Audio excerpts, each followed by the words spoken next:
WhiskyJason here, whiskey from the viewpoint of an American over here in Europe, to be exact in Germany, tasting rare and exotic whiskeys. Today I'm in Ireland again. Today I have something from the Waterford Distillery, the Velvet Cap, Irish whiskey, triple cask, non-chilled filtered, batch number 1, 40% ABV. Established 1880, reclaimed 2020, the trademark. All right, so first of all, we have to talk about the Blackwater Distillery.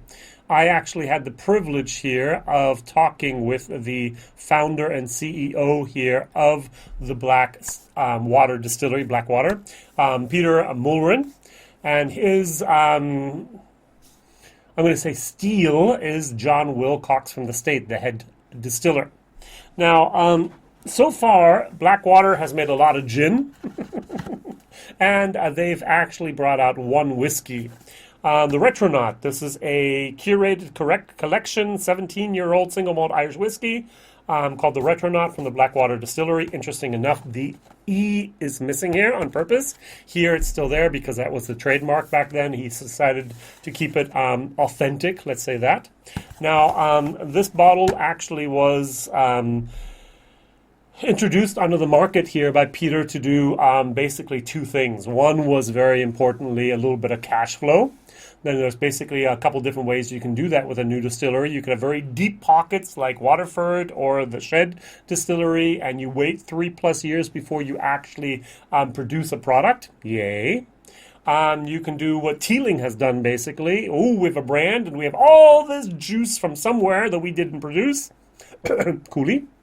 Or you can actually do what the Connacht Distillery has done with the Spade and Bushel, as well as Blackwater and a few others.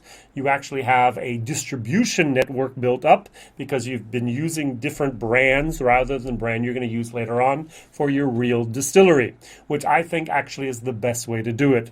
I'm really worried Teeling's going to be putting out juice in the next couple of years, which tastes totally different from anything they actually had before, because there's going to be a lot of single pot still in there. It's going to be fairly young, and people have gotten used to that older coolie stuff, and now it's different. All right, so we'll see what's going to happen with Teeling. They're going to have an abrupt change there. So we have the Retronaut over here. Here we have now the Velvet Cap. Now, the Velvet Cap is actually from a, what is it called here exactly? It's the, what is that here? It's the Thomas Power and Co. of Dungarvan. And he was not a bonder, but he actually was a merchant. Let's call him a merchant. And he had a brand, the registered brand named the Velvet Cap. And Thomas Powers, no relation whatsoever to the Powers up in Dublin. Now we're down here in the southern part of Ireland. And they actually would fill up whiskey. Sometimes it'd be from Jameson, sometimes it'd be from someplace else. Didn't matter where they got it, they just did it. And that was very, very interesting here, that they were a brewer as well as a distiller. And since they were also the brewer and the distiller, they knew when they were researching this, and they found out that the trademark had gone invalid. I'm not sure about that. My intellectual property language is not up to date at the moment. They debunk is what the word I was thinking about. They actually re-registered this trademark. It took a lot of time to actually recreate the Velvet Cap. If I read the back of this, it says Velvet Caps were traditionally worn by jockeys in point-to-point racing dating from 1752. Riders raced over fence and ditch between two churches from one steeple to another, hence the term steeplechase, which I didn't know. I've heard of steeplechases, of course, but I've actually never, ever thought of a church steeple, and I didn't know it came from Ireland. So hey, I'm learning something every single day. So this whiskey now has been actually created, at least bottled in the COVID-19 period, which was a big, big challenge. There's actually a picture on the website here of blackwatersdistillers.ie, which is their website, where they're doing the final tasting of the mix with social distancing. And they sent the whole recipe up to Great Northern, which apparently is where this is from, and they actually then bottled it and brought it back down. So this is a very, very interesting thing here. Now, what did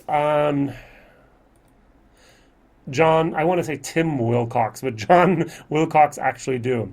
He took stout and he said, hey, it was an old brewery. So I'm going to put a modern twist on that. I'm going to take rye barrels, put stout in them, then after that put whiskey in it. And after whiskey is in there, he's had the rye, had the stout, had the whiskey. And he kept on going back and forth, back and forth, back and forth. Sometimes the barrels would be taken out and a new would be added, and therefore he now had enough juice to actually make this. So is this old? No, it's a no-age statement. Now, Peter, after he had a little bit of cash flow, and after he's actually established some distribution through the world, decided not to do another high-price old Irish segment whiskey, because many, many people had done that before him. So he actually looked at the market and said, well, no one's doing anything premium in the lower segment. Let's go and do this. And so that's how this Velvet Cap was born. All right. Many, many, many other stories could be told about this. I'm sure Peter could tell them more. It's a beautiful, beautiful blog. Go to blackwaterdistillery.ie. Peter is actually a writer. He has, I think, 4 different books about Irish whiskey and the history of Irish whiskey. He wrote for many, many different publications worldwide before he switched sides, as he says, and then became a distiller. Now he no longer writes for any publications, but rather in his blog. And he has a great humor. He has a great feeling for words. It's a pleasure reading his blog here. And there's a 3-part series just about all the trials and tribulations of putting this up into the market. All right, the first thing I'm getting here is it's going to be young. There's a whiff of alcohol, of ethanol that just blows into your nostrils and just is there. That's the base tone. On top of that, there's this stout. We've had the Jameson Caskmates. We've had the Teeling Stout. We've had the West Cork. I've had the West Cork Stout. I think there's a 4th stout whiskey out there. So you do get a feeling for that. On top of that, there's this weird, and I'm going to use the word, especially for me, a weird kind of moment in there, and that's the rye. I've had a few different whiskeys recently that I've started using all these rye barrels. Now think about it. Rye is also booming in the States. You cannot take a rye barrel and just use it as a bourbon barrel. It's rye. So what are you going to do with all these rye barrels? You can, of course, send them off to Ireland or to Scotland or to wherever else for the beer, but you do need to declare them, as far as I know, as rye.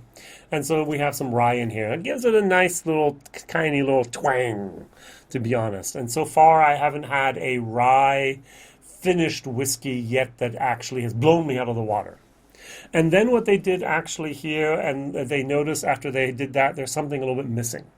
And so they actually introduced port wine into this. So it says here, Velvet Cap is a small batch, whatever small batch means, not a word that has any definition whatsoever. Blend of malt and grain whiskeys. By the way, it's 50-50.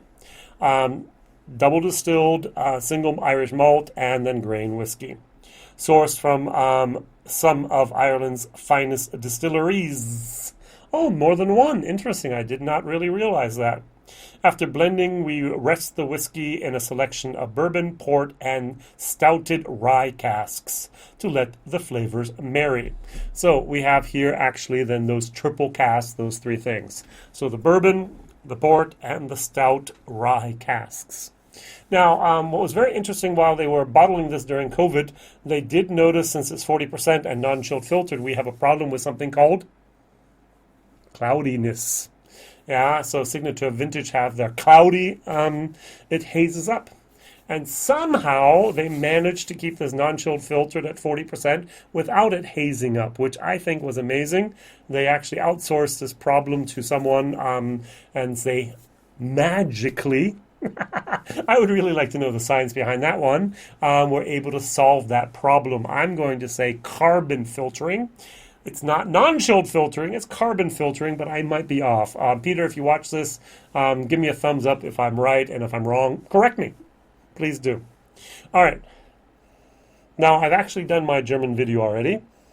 And so I know what to expect. And this is not a super premium, high class, smooth, wonderful whiskey. This is young.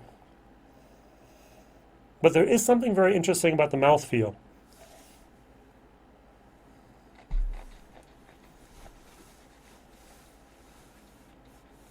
Mm-hmm.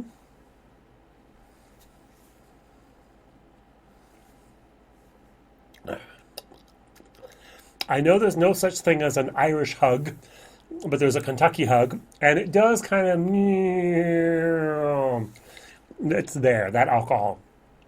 There's a creaminess to this, which is amazing for the 40%, surprisingly. There's a sweetness in there, that must be the port for me. Could also be the grain. And there's that unique twang of the rye, and there's that nice, there's the stout kind of carries through.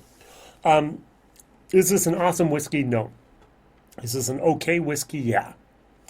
It does grow on you, even though the alcohol, the methanol is methanol, the ethanol with an ETH, wow, is fairly strong in this one.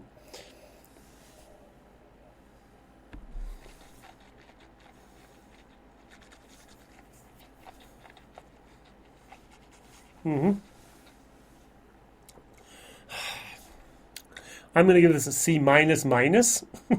I gave it a D plus in my German video. That first bam of alcohol is just a little bit too much still, but I'm going to give it a C minus minus. Value for money, it's 39 euros in Ireland. It's 37 euros over here in Germany, which I think is a lot. I can get 2 bottles of Jameson for that. And to be very honest, I think I'd rather have a Jameson, especially when they're castmates. I can get at least 1.5 bottles of that for this. But I have 2 bottles. One I've done, or I am doing at the moment actually, a bottle share. And the other one I'm going to actually stash away and keep as a little piece of Irish whiskey history. I don't know if I'm going to go out, I'm going to get money for it later on, but I think this is a special bottle. One of 6,000 is a lot, but still this is something that is, yeah, kind of unique for the market at the moment. So, thank you very much for watching. Please like, please subscribe, please tell others. Please share this video. My question of the day is, what is your favorite whiskey under the 40 pound, euro, dollar, whatever mark it is?